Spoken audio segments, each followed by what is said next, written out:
नमस्कार दोस्तों, स्वागत है एक बार फिर से आप सभी का एवीआर कोचिंग सेंटर में। दोस्तों आज की क्लास में हम लेके आए हैं पारिस्थितिकी तंत्र के बारे में। और आज का हमारा फर्स्ट क्वेश्चन है, एक क्षेत्र में परस्पर क्रिया करने वाले जैविक घटक पर्यावरण के निर्जीव घटकों यानी कि अजैविकों के साथ मिलकर एक क्या बनाते हैं? तो एक पारिस्थितिकी तंत्र बनाते हैं। एक कृत्रिम पारिस्थितिकी तंत्र किसके द्वारा दर्शाया जाता है? तो मछली घर के द्वारा दर्शाया जाता है। पारिस्थितिक तंत्र क्या है? तो पारिस्थितिक तंत्र जैविक प्रणाली है। जिस परिवेश में जीव रहते हैं उसे क्या कहा जाता है? तो उसे पर्यावास कहा जाता है। वन किसके उदाहरण है? तो प्राकृतिक पारिस्थितिकी तंत्र के उदाहरण है वन। नेक्स्ट है, पारिस्थितिकी तंत्र में ऊर्जा का स्रोत क्या है? तो ऊर्जा का स्रोत है इसमें सूर्य। पारिस्थितिक तंत्र में कितने प्रकार के पारिस्थितिक पिरामिड मौजूद होते हैं? तो 3 पिरामिड मौजूद होते हैं। एक पारितंत्र में एक दशीय प्रवाह प्रदर्शित करता है, तो ऊर्जा को प्रदर्शित करता है। एक भौगोलिक क्षेत्र में सभी पारितंत्र एक साथ मिलकर एक बड़ी इकाई यानी कि पृथ्वी का सबसे बड़ा पारिस्थितिकी तंत्र बनाते हैं, जिसे क्या कहा जाता है? जिसे बायोम यानी कि जैव क्षेत्र कहा जाता है।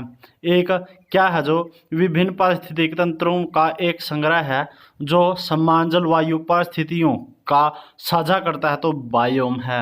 नेक्स्ट हमारा क्वेश्चन है, एक स्थलीय परितंत्र में हरे पौधे अपनी पत्तियों पर पड़ने वाली सूर्य के प्रकाश की ऊर्जा को क्या करते, कितना अवशोषित कर लेते हैं कि उसे खाद्य ऊर्जा में बदल देते हैं? तो 1% जो है अवशोषित कर लेते हैं सूर्य के प्रकाश को और क्या करते हैं? उसे खाद्य ऊर्जा में बदल लेते हैं।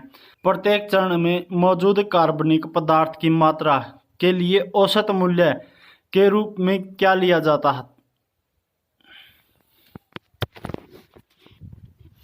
प्रत्येक चरण में मौजूद कार्बनिक पदार्थ की मात्रा के लिए औसत मूल्य के रूप में क्या लिया जा सकता है और उपभोक्ताओं को अगले स्तर तक पहुंचता है? तो 10% जो है औसत मूल्य के रूप में लिया जाता है। नेक्स्ट है, जल चक्र की प्रक्रिया नहीं है, तो अमोनीकरण जो है जल चक्र की प्रक्रिया नहीं है। उद्यान किसके उदाहरण है? तो कृत्रिम पारिस्थितिकी तंत्र के उदाहरण हैं क्या है? उद्यान। नेक्स्ट क्वेश्चन हमारा है, किस जैविक प्रक्रिया में एरोबेस और एनारोबेस दोनों कार्बनिक पदार्थों की गुणवत्ता को कम करते हैं? तो कंपोस्टिंग की गुणवत्ता को कम करते हैं। सबसे जटिल पोषी स्तर का प्रतिनिधित्व करता है, तो पारिस्थितिकी तंत्र जो सबसे जटिल पोषी स्तर का प्रतिनिधित्व करता है। बी विविधता को किसके रूप में भी जाना जाता है? तो बी विविधता को पारिस्थितिक तंत्र की विविधता के रूप में भी जाना जाता है। बायोसिस्टमेटिक्स की मूल इकाई क्या है? तो पारिस्थितिकी है। किसकी इकाई? बायोसिस्टमेटिक्स की इकाई। नेक्स्ट है, फसलों का चक्रण क्यों जरूरी है? तो फसलों का चक्रण मिट्टी की उर्वरकता शक्ति बढ़ाने के लिए आवश्यक है। स्थलीय जीवन रूपों को जीवन प्रक्रिया के लिए पानी की आवश्यकता होती है, तो ताज़ा पानी की आवश्यकता होती है। प्राकृतिक पारिस्थितिक तंत्र नहीं है, तो उद्यान प्राकृतिक पारिस्थितिक तंत्र नहीं है। नेक्स्ट है, किस पारिस्थितिकी तंत्र में बायोमास पिरामिड उल्टा होता है? तो समुद्री पारिस्थितिक तंत्र में जो है बायोमास पिरामिड उल्टा होता है। नेक्स्ट क्वेश्चन हमारा है, तेल रिसाव किस पारिस्थितिकी तंत्र में देखा जा सकता है? तो समुद्री पारिस्थितिक तंत्र में देखा जाता है तेल का रिसाव। भारत में सबसे बड़ा संरक्षित आर्द्र भूमि कौन सी है? तो सुंदरवन है जो भारत में सबसे बड़ा संरक्षित आर्द्र भूमि है। नेक्स्ट क्वेश्चन हमारा है, एक जलीय पारिस्थितिकी तंत्र है, तो आर्द्र भूमि एक जलीय पारिस्थितिक तंत्र है। सबसे स्थिर पारिस्थितिक तंत्र कौन सा है? तो समुद्र है। कई मीठे पानी के जानवर समुद्र में पानी में लंबे समय तक नहीं रह सकते हैं, क्योंकि उनमें जो है किस समस्या का सामना करना पड़ता है? तो उन्हें प्रासरण की समस्या का सामना करना पड़ता है। नेक्स्ट क्वेश्चन हमारा है, एक स्थलीय पारिस्थितिकी तंत्र है, तो अर्ध शुष्क क्षेत्र जो है एक स्थलीय पारिस्थितिकी तंत्र है। नेक्स्ट क्वेश्चन हमारा है, परिवेशी वायु स्थिर होती है जब परिवेशी गिरावट दर कौन सी है? तो उप एडियाबेटिक गिरावट दर है और जब क्या होता है? परिवेशी वायु स्थिर होती है। नेक्स्ट है, यदि मीठे पानी में रहने वाली एक स्वस्थ मछली को खारे पानी में रखा जाए तो अपेक्षित परिणाम क्या होगा? तो एक जो मछली है वो निर्जलित हो जाएगी और क्या हो जाएगा, मर जाएगी। नेक्स्ट क्वेश्चन हमारा है, किसी अक्षेत्र की जैव विविधता का एक अच्छा माप कौन सा है? तो वहाँ पाई जाने वाली प्रजातियों की संख्या जो है एक जैव विविधता का अच्छा माप है। जीवमंडल पृथ्वी का वह क्षेत्र है जहाँ जीवन पाया जाता है। इसमें निम्न में से क्या शामिल है? तो देखिए, जलमंडल, स्थल मंडल, समताप मंडल और अक्षोभ मंडल। तो इसमें जो है जलमंडल, स्थल मंडल और अक्षोभ मंडल जो है क्या है, शामिल हैं। किसमें? जीवमंडल पृथ्वी का वह क्षेत्र है जहाँ जीवन पाया जाता है। नेक्स्ट है, बीओडी का फुल फॉर्म क्या है? तो बीओडी का फुल फॉर्म है बायोकेमिकल ऑक्सीजन डिमांड। नेक्स्ट है, तालाबों और कुओं में किस मछली को छोड़ने से मच्छरों को नियंत्रित करने में मदद मिलती है? तो गम्बूसिया मछली है जो, उसको तालाबों और कुओं में छोड़ने से जहाँ क्या होता है, मच्छरों को नियंत्रित करने में मदद मिलती है। बायोगैस के बारे में निम्नलिखित में से कौन सा कथन गलत है? तो बायोगैस में 1% से कम मीथेन होता है। बायोगैस में बिना धुएं के जलती है और इसका कोई अवशेष नहीं छोड़ती है। बायोगैस को गोबर गैस के नाम से भी जाना जाता है। बायोगैस के उत्पादन में पौधों के हिस्सों, सब्जियों में कचरे और सीवरेज का उपयोग किया जाता है। तो इसमें जो है हमारा फर्स्ट है वो सही है। बायोगैस में 1% से भी कम मीथेन होता है। नेक्स्ट क्वेश्चन हमारा है, निम्नलिखित में से कौन सा जीवाश्म ईंधन नहीं है? तो इसमें देखिए, बिटुमेन, डामर, बायोमास या पेट्रोलियम। तो इसमें बायोमास जो है क्या नहीं है, एक जीवाश्म ईंधन नहीं है। नेक्स्ट है, विशिष्ट विशेषताओं या कुछ आदतों की उपस्थिति जो किसी पौधे या जानवर को अपने आसपास रखने में सक्षम बनाती, तो क्या कहलाती है? तो अनुकूलन कहलाती है। क्या है? जैव उर्वरक हैं। तो शैवाल और नीले हरे शैवाल जो हैं जैव उर्वरक हैं। लाइकेन किन दो के बीच का संबंध है? तो शैवाल और कवक के बीच का संबंध के लाइकेन। नेक्स्ट है, एक मोनोजेनेटिक परजीवी है। तो एस्केरिस जो है एक मोनोजेनेटिक परजीवी है। परजीवी क्या है? तो देखिए, ऐसी पारस्परिकता जिसमें एक प्रजाति लाभान्वित होती है और दूसरी प्रजाति को नुकसान पहुंचाती है, क्या है? परजीवी है। नेक्स्ट है, सहजीवन क्या है? तो सहजीवन दोनों भागीदारों के अस्तित्व के लिए आवश्यक पारस्परिकता क्या है? सहजीवन है। नेक्स्ट क्वेश्चन हमारा है, जैव निम्नीकारक कचरे के आमतौर पर किसकी मदद से उपयोगी पदार्थों में बदला जा सकता है? तो जीवाणु की मदद से जो है किसको? जैव निम्नीकारक को, जो कचरे को आमतौर पर उपयोगी पदार्थों में बदला जा सकता है। नेक्स्ट है, परितंत्र में नाइट्रोजन किसके द्वारा परिचालित होती है? तो जीवाणु के द्वारा परिचालित होती है। नेक्स्ट है, एक प्रमुख अजैविक कारक नहीं। तो जीवाणु एक जो है अजैविक कारक नहीं है। किसी दिए गए अक्षेत्र में जीवित जीवों की कुल संख्या पौधों और जानवरों दोनों की क्या कहलाती है? तो बायोमास कहलाती है।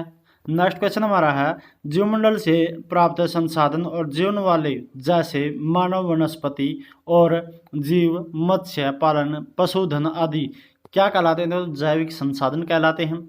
कौन से जैव निम्नीकारक पदार्थ कहलाते हैं? तो जिनको जैविक प्रक्रियाओं द्वारा तोड़ा जा सकता है वो क्या कहलाते हैं? जैव निम्नीकारक पदार्थ कहलाते हैं। जैव निम्नीकारक कौन सा है? तो कागज है। भोजन, प्रकाश और स्थान के लिए प्रतिस्पर्धा किस में होती है? तो एक ही क्षेत्र बढ़ने वाली निकट संबंधी प्रजातियां जो है इनमें क्या होती है? भोजन, प्रकाश और स्थान के लिए प्रतिस्पर्धा होती है। नेक्स्ट है, सैप्रोफाइट्स वे जीव हैं जो भोजन के लिए किस पर निर्भर है? तो मृत और सड़ने वाली सामग्रियों पर निर्भर हैं।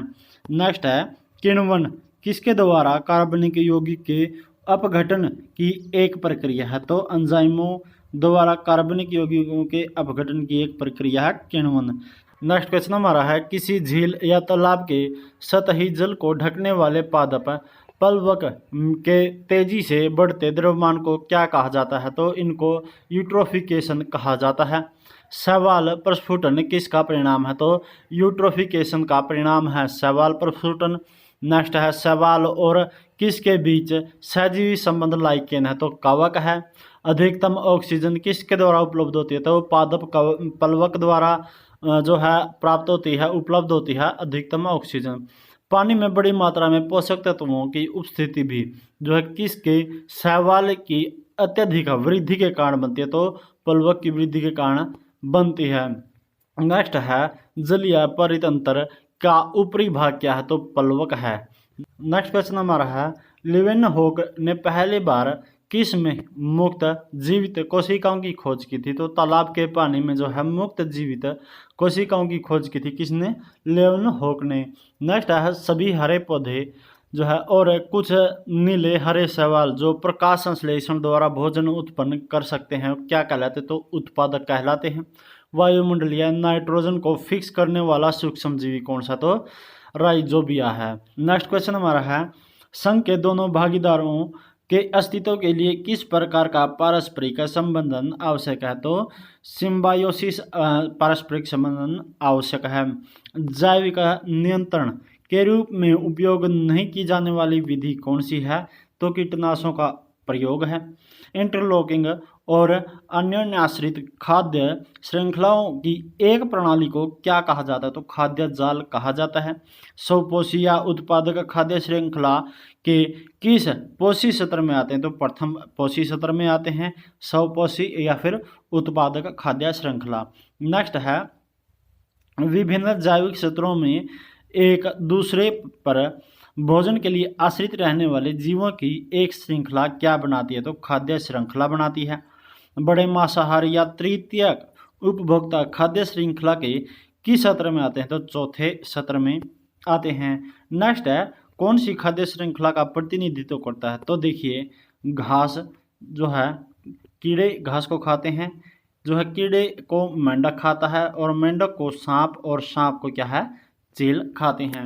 नेक्स्ट हमारा है एक चराई खाद्य श्रृंखला है। तो घास है जो वो कौन खाता है? खरगोश खाता है और खरगोश को कौन खाता है? लोमड़ी खाता है। नेक्स्ट है खाद्य श्रृंखला जो है किसके मध्य ऊर्जा का हस्तांतरण को संदर्भित करता है? तो एक जीव से दूसरे जीव के मध्य ऊर्जा का हस्तांतरण को संदर्भित करता है खाद्य श्रृंखला। नेक्स्ट है एक ऐसे खाद्य श्रृंखला का प्रतिनिधित्व करता है जिसमें एक उत्पादक, एक शाकाहारी और एक मांसाहारी जो है शामिल है। तो देखिए जो पौधा है क्या है? उत्पादक है। खरगोश है एक शाकाहारी है और जो बाघ है वो एक मांसाहारी है जो क्या करता है? ऐसे खाद्य श्रृंखला का प्रतिनिधित्व करता है। नेक्स्ट क्वेश्चन हमारा है पारिस्थितिक तंत्र में ऊर्जा प्रवाह के बारे में श्रृंखला कौन को कैसे है? तो उत्पादक है, उपभोक्ता है और अपघटक है। नेक्स्ट क्वेश्चन है शाकाहारी या प्राथमिक उपभोक्ता खाद्य श्रृंखला के किस स्तर में आते हैं? तो दूसरे सत्र में आते हैं। नेक्स्ट है निम्नलिखित खाद्य श्रृंखला में से संभावित लिंक एक्स की पहचान करें। देखिए घास, कीट, मेंढक, मेंढक के बाद क्या आएगा यह आपको बताना है और चील, तो इसके बाद आएगा सांप। नेक्स्ट है परजीवी खाद्य श्रृंखला। तो परजीवी खाद्य श्रृंखला पेड़, उसमें फल खाने वाले पक्षी और कीड़े मकोड़े। और इसी के साथ आज की क्लास में हमारा इतना ही, लेकिन जिन्होंने भी चैनल को सब्सक्राइब नहीं किया है तो सभी से रिक्वेस्ट है चैनल को सब्सक्राइब कर लें और आने वाली वीडियो की नोटिफिकेशन पाने के लिए घंटी का बटन भी जरूर दबा दें।